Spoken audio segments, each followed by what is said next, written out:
வணக்கம் மக்களே, எல்லாரும் எப்படி இருக்கீங்க? இன்னைக்கு நம்ம வந்துட்டு சூரிய கிரகணம் பற்றி பார்க்கலாம். சூரிய கிரகணம் என்னன்னு சிம்பிளாக சொல்லணும்னா, சூரியனுக்கும் பூமிக்கும் நடுவில் நிலா, அதாவது சந்திரன் வந்துட்டு நடுவில் வந்துடுது. அதுதான் சூரிய கிரகணம்னு சொல்கிறாங்க. கிரகணம்னா என்ன அர்த்தம்னா மறையிறதுன்னு அர்த்தம். ஸோ சூரிய கிரகணம்னா என்ன அர்த்தம்? சூரியன் மறையுதுன்னு அர்த்தம். சூரியனை எது மறைக்குது?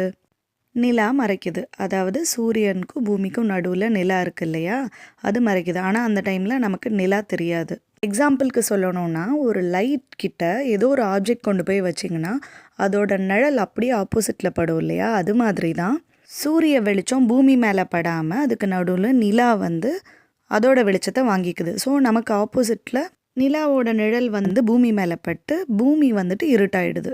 நிலாவோட பரப்பு ரொம்ப சின்னதுன்றதுனால பூமியில் ஒரு பர்டிகுலர் ரீஜனில் மட்டும்தான் சூரிய கிரகணம் ஏற்படுது.